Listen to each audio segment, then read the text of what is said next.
認識死亡，把握今天，好好活着。關於快樂的死亡，今集嘅嘉賓鄺子晴，歌手、樂隊主音，出身富裕，但佢唔靠背景，選擇用音樂走出自己條路。其後更舉辦靈堂音樂會，希望打破禁忌，用音樂陪伴告別，從死看生。佢透過音樂延續生命教育。咁子晴啦係一個歌手啦，咁咧最近咧都發展好多生死教育嘅嘢啦。咁前排啱啱就完成咗好成功嘅 show 啦，先恭喜子晴先啦。咁都想了解下多少少，點解會開始會做生死教育呢一方面嘅嘢嘅咧？做生死教育其實係一個機緣巧合嘅，因為作為一個歌手，梗係向音樂發展啦，或者喺娛樂圈做啦。但係我自己點解會無啦啦接觸到咧？係真係一個緣分底下係九龍殯儀館，佢打咗個電話俾我。咁打電話嚟咧，已經講話我係九龍殯儀館。咁啊，起初聽我覺得好似係咪詐騙咧？唔識佢嘅。係咯，我唔識，我唔知點解你無啦啦。如果你聽到個九龍殯儀館打俾你，你會點咧？你會覺得好突嚇一跳嚇一跳啊嘛！係咪有啲咩事？我有啲咩要注意？係咪有啲咩？咁佢就話唔係，佢想喺重陽節搞一個開放日，做一啲唔同嘅分享。咁我話：咁你揾我做咩咧？佢就話想做一啲音樂嘅分享，用一啲香港好經典嘅金曲去做一啲悼念或者回憶嘅一啲音樂會，但係佢個 concept 冇嘅。咁我聽完之後，我就覺得由嗰一刻開始就啟動咗我呢個生死教育夢。因為其實過往我自己做音樂啦，甚至乎我行娛樂圈啦，都有好多唔同自己好尊重嘅歌手，或者一啲真係喺行內好出名嘅歌手，而我又識嘅，好亦都係比較好熟嘅，真係相繼地有啲離開咗啦。咁會覺得好可惜啦，甚至乎我哋之前嘅 Beyond 都係啦，咁或者我屋企人啊都有好多唔同嘅離別嘅事件，令到我有好多好深嘅體會。咁但係真正令到我啟動咗呢個齒輪去行生死教育嘅推廣咧，係真係九龍殯儀館呢個電話，因為佢打嚟，我已經覺得佢好勇敢，就即係佢好勇敢，而且我亦都好大膽。我聽完之後，我覺得可以試下做下，可以不如試下俾做更加多，試下睇下有啲咩可能性發生。咁於是乎嗰個第一次喺重陽節搞嘅一個音樂會就獲得空前嘅成功，而且引申咗好多人喺我嘅身上去留意到原來我傳遞一啲透過經典金曲嘅回憶，原來係可以令到大家可以有好多懷緬嘅嘢，咁從而令到更加多人認識我。跟住我就覺得其實我覺得可以做更加多，咁我就做呢個生死教育，開始做今次呢一個咁嘅音樂告別式。其實呢個機會係你一個好好嘅機會嚟嘅喎，因為通常你哋啲咁後生好少體會到嗰個離別啊嗰啲問題㗎嘛，但係個年紀一路成長咧，即係識嘅人啊或者親戚都會多啲會離開呢個世界，咁你會多啲有啲經驗咯。絕對係一定係所有嘅離別，多數都係會由屋企最親嘅人開始。同埋你會後生應該經歷啲比較少啊嘛。係嘛？最齊係你可以咁講。越大年紀嘅梗係會多啊嘛！你啲朋友啊好多嘢都或者親戚嘅都會相繼會離開。你可以咁講，但係就每個階段都係啦。由我 BB 仔，當然我唔可以同大家講太多生死啦。由我即係年輕嘅時候，但係去到開始越嚟越大嘅時候咧，感受會多啲。咁我想問你嗰日嗰個殯儀館音樂會個節目係點樣嘅咧？嗱，本來個節目咧完全零嘅。當我嗰日第一次搞嘅時候咧。咁殯儀館就叫咗我去開個會咁樣，咁我聽到佢哋嘅 concept 就係咧，佢哋想試下用過往咁多年嘅香港經典金曲，即係陳奕迅嘅歌啦、Beyond 嘅歌啦，甚至乎哥哥嘅歌啦，好多唔同嘅歌去砌，去諗下有啲咩歌可以唱出嚟，大家會有啲 mic，即係有啲回憶出現，有啲共鳴。係啦，但係佢好空泛嘅，咁跟住我就覺得我喺電視台做咗好多年主持。而且我以前最中意聽嘅就係一啲聲音導航嘅嘢，咁不如用一個聲音導航嘅效果，去引領大家走入去，由金曲嘅情懷走入去喜怒哀樂、釋懷放低嚟做一個 concept 啦。我覺得一個音樂嘅導賞告別式，即係一個音樂嘅殯儀音樂會咧，好多人都覺得好有意義，因為能夠真係每首歌。我用咗好導入嘅方式，令到佢哋真係產生咗好多回憶。佢哋話聽你呢個音樂會嘅時候，諗翻起自己嘅爸爸，諗翻起自己嘅老公，或者諗翻起自己一啲親人。佢哋真係同我講翻，佢哋諗翻。而且除咗呢一樣分享之外咧，佢哋走嘅時候有思考，剩翻嘅時間點樣珍惜個生命。不過呢個都好緊要，即係教佢哋剩翻嗰啲親人仲喺度點樣去。咁另外第二樣嘢就係可能佢有啲回憶，有啲後悔，點解以前咁，而令到佢可能對走咗個親人或者以前對嗰啲親人有啲怨恨，而做一個懺悔都好嘅喎。係啊，所以我裡面亦都有加及一個環節㗎。頭先我咪講喜怒哀樂啊，怒啊，係咯，怒都有㗎。一定有㗎。所以我裡面其中一首歌喺現場冇見到嘅，但係其實我上一場有試過玩過下嘅。就有啲人咧真係可能未必出現你個葬禮，但係咧佢心裏面當知道有啲人佢好嬲走嘅時候，佢會唱起呢一首歌。熱烈地彈琴，熱烈地唱，歌聲多奔放，係真係有嘅。咁我想咁樣點解會唱呢首歌咧？係因為我覺得每個人都有佢嘅情感，有啲人真係會好憎個人，甚至乎嗰個人走咗都好憎。咁真係可以咁樣呈現噶嘛？唔係話道德唔好咁樣，唔係。但係我真係想話俾人聽，音樂就有呢個功效，俾人去喚醒翻佢究竟對呢個人呢件事。咁就算你以前點樣都唔好擺到個怨恨喺個心度一世，擺啲唔好嘅嘢、負面嘅能量喺度，你自己都對自己冇益啊！你講得啱啊！所以去到就係我個 tour，我個流程就會係喜怒哀樂，跟住釋懷放低咯。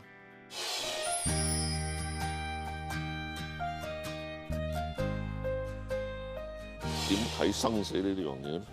生死對我嚟講係有其實最大一個字啊，因為喺搞完呢個音樂會咧，我覺得最大嘅 message 係無常啊。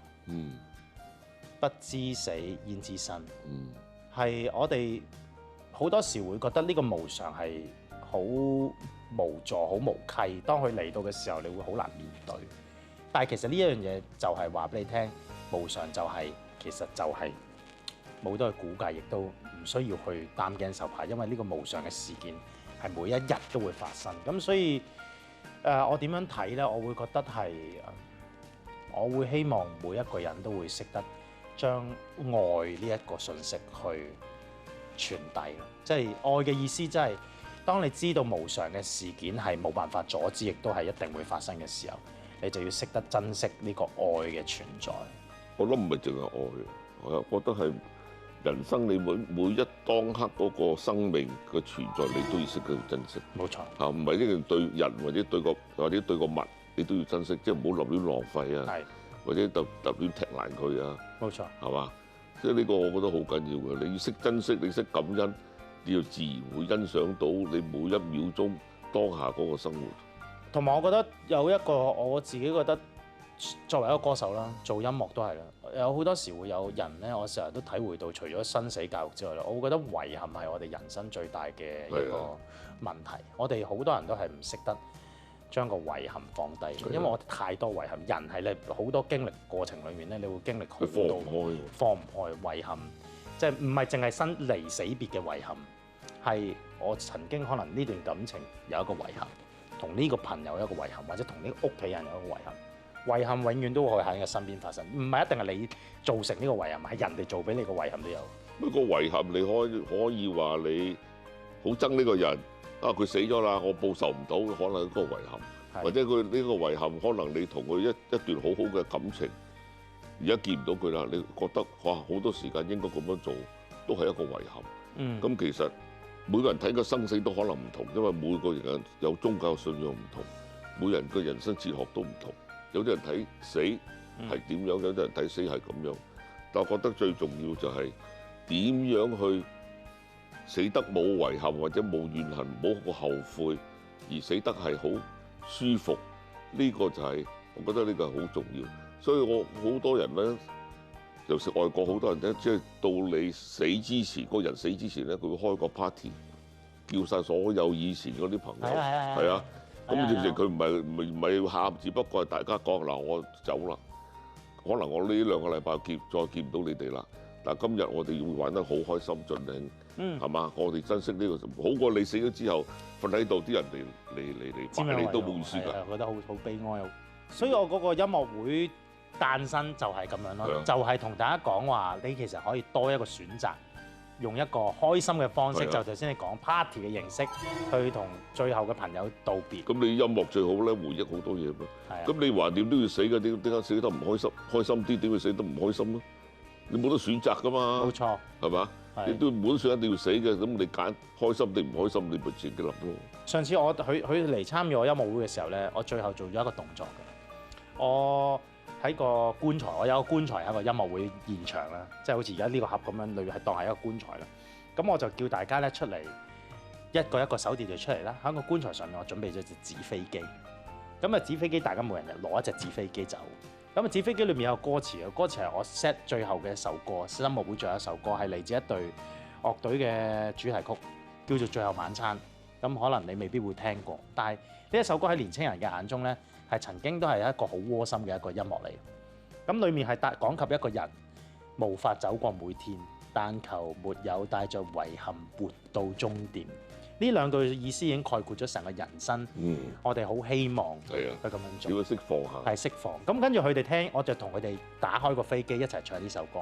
唱完之後完嘅時候咧，我就同大家接翻成一個飛機，將今日成個音樂會嘅你感覺嘅情懷啦，你平時生活嘅一啲壓力嘅情緒啦，放喺呢個飛機度，我哋3、2、1一齊飛出去，就做咁佢做咗係啦，好有意跟住就義啊！呢個動作都係一個好療愈嘅咁就好似你頭先嗯佢講嘅，就係我哋個派對咯，最後開開心心，大家開心咁走。所以我自己覺得我作為一個年青人，即係呢個年代嘅音樂人啦，咁我能夠做到嘅就係唔係淨係單單用説話去同大家講話啊點樣開開心心，喺最後一刻。唔係啊，有時你用好多説話，人哋覺得你好老土、好沉悶嘅，好似教家長式咁樣，嗰啲人就，但係反正你用音樂容易同人共鳴，容易人哋接受啊嘛。始終你帶出一個好正面嘅信息，一個好嘅message 俾人哋，都係一個好事嚟噶嘛。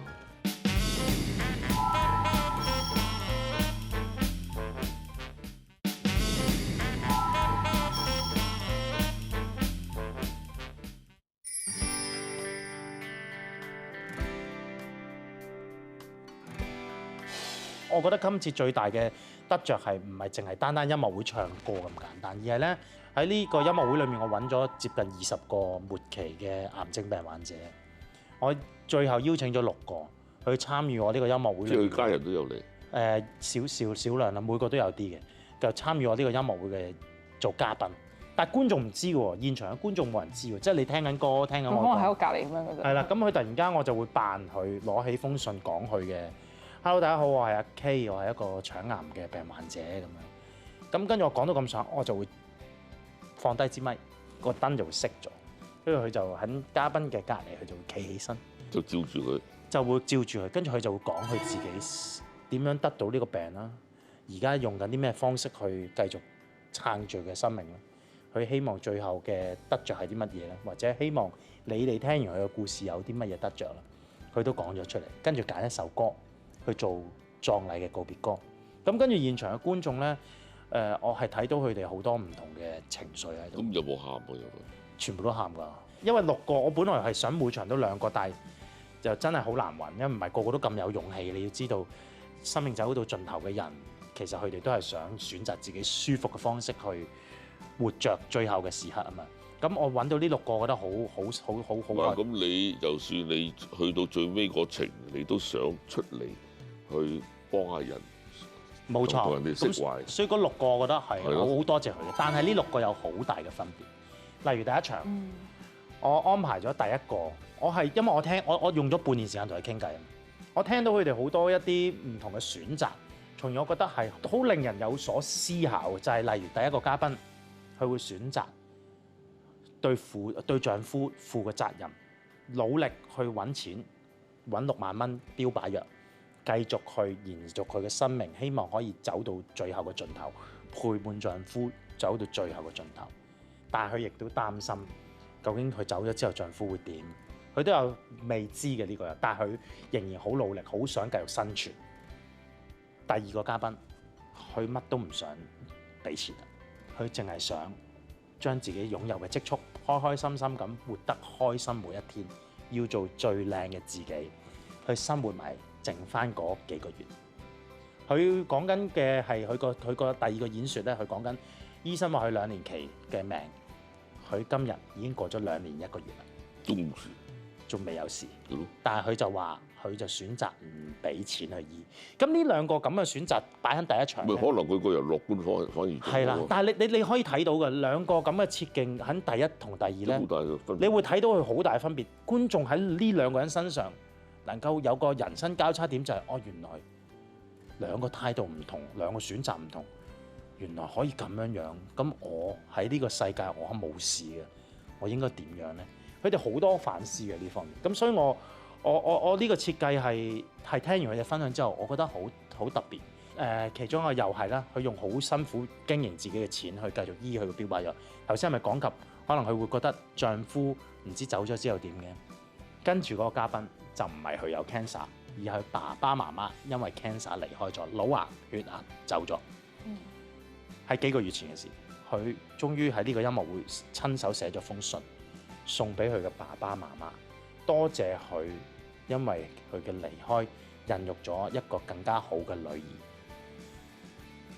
鼓勵對、激勵對有好多。咁你咪前後又有個對比咯。一個人係擔憂緊個丈夫會唔會唔開心啦，佢走咗之後。一個就好感恩。另外嗰個就係感恩爸爸媽媽走咗，咁令到觀眾又有好多反思。咁所以我覺得今次嘅成功唔係淨係單音樂會，而係呢6個抗癌嘅勇士佢嘅 sharing， 令到刺激到觀眾嘅情緒。係啦，刺激到啦。一嚟佢哋一定係好多喊啦，二嚟就係佢哋好多反思。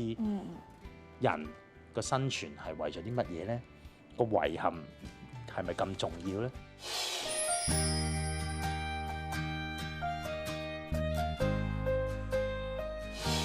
我諗即係而家我哋睇翻新聞，都好多自殺年輕化嘅問題啦。咁我哋成日都會講一代不如一代，即係可能都唔明點解佢哋會咁容易就放棄生命。咁我相信每一個世代佢都有一啲新嘅問題嘅。咁我諗喺你接觸過咁多 case 入面，有冇一啲方法或者可能你一啲嘅經驗，有冇啲嘢都可以分享下？我覺得咧，其實你講嗰個問題咧，唔係淨係呢個年代，係每個世代都會有嘅。咁每個世代都要經歷嘅呢個階段，只不過可能而家嘅社會比較再更加繁複啲，再快啲，步伐再快啲，大家會面對嘅個過程或者點樣解決個問題，又會覺得係困難啲。只不過睇法唔同，但係其實每個人都經歷緊同樣會發生嘅嘢，生老病死都一定會經歷，挫折一定會經歷。咁但係喺嗰一刻點樣去釋懷同埋點樣放低，我諗就除咗你身邊嘅人好緊要啦，就係去學識放低。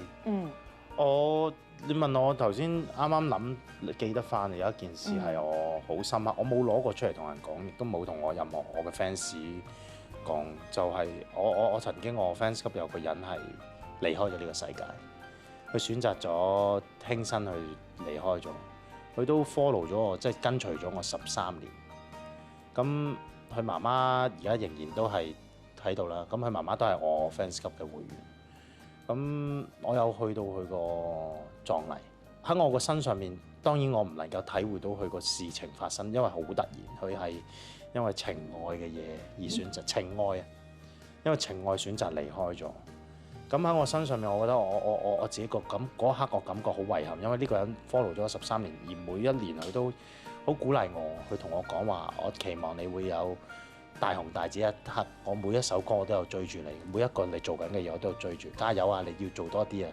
每一次過時過節都要 send 信息俾我，直到一刻我收到一個匿名嘅信息，就同我講話，你有一個好資深嘅 fans 離開咗，咁就愕然咯，好愕然。咁嗰一刻我會覺得好可惜，好遺憾。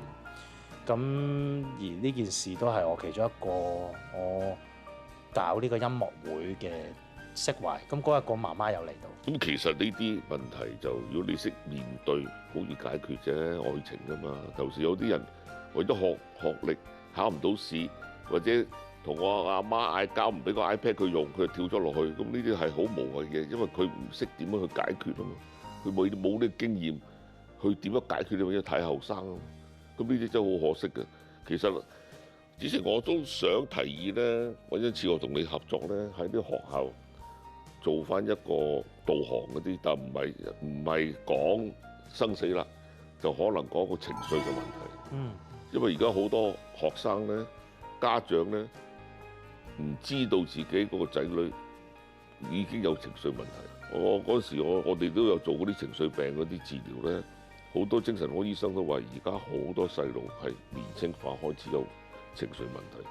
情緒問題可以有啲係嚴重到有精神問題。咁我哋早啲去察覺，或者佢知道早啲去有事，去早啲去面對咧，可能直情會幫到佢。都會，呢個一定會啦，一定會啦，因為我做嘅今次呢個音樂會都係想同佢哋除咗放低遺憾之外，就係令佢哋可以將自己嘅負擔同埋釋懷咗嘛，埋所以係咯。所以有嘅，我個音樂會係有呢個療效嘅。哦，咁就今次如果學校做嘅就唔需要話擺棺材，係可以要做其他嘅方式。我試過㗎，咁我上次你真係有個學校，我好啊搬咗個棺材過去，佢哋成班忙咩？但係咧，我話俾你好搞笑。當我同佢啲學生講啦，我就話嗱，呢個棺材咧係真嘅棺材。所謂真嘅係咩咧？唔係真，即係唔係呢個唔係實木，唔係呢個意思，係真係有人瞓過㗎。你哋願唔願意出嚟摸下佢啊？衝晒出嚟啊！全部衝晒出嚟啊！即係啲學生咧，仲勇敢過啲而家社會嘅人。咁啊，即係佢哋覺得佢可能都未聽得明。佢都未聽得明，可能佢未聽得明啦。咁但係我就會覺得其實新一代嘅年青人或者佢哋係會容易啲想去了解多啲。咁咪打破呢個忌諱咯，都好事嚟㗎。係，所以我覺得係好㗎。所以我上次講我話為咗呢個音樂會，我仲做咗個更加誇張嘅宣傳呢個音樂會，就係我 call 咗架殯儀嘅靈車，連埋棺材，去到個彌敦道停低咗喺度，我將個棺材搬出嚟 set 咗個吉他 set 咗個琴，跟住就喺度唱歌。因為啲人行過咧就唔咩事啊，呢個做乜有架棺材車喺度唱歌啊？咁呢件事都引起咗。有冇俾人鬧啊？冇俾人鬧。有嚟睇嗰啲，經過睇嗰啲 OK，但係喺網上面見到嗰啲要錯。其實我相信真係唔容易嘅，因為譬如你個音樂會咧，我都有邀請啲朋友過嚟參與。我發覺有陣時一講呢個話題啊，即係唔好話買飛，佢都會 hesitate，好怕、好忌諱呢個字啊。唔係，我諗都要時間，都要開始要打破呢個觀念，因為趁而家啲人後生咧，佢容易接受，係嘛？冇死板板擺咗呢個忌諱喺佢腦筋度，箍佢幾十年，係嘛？冇錯。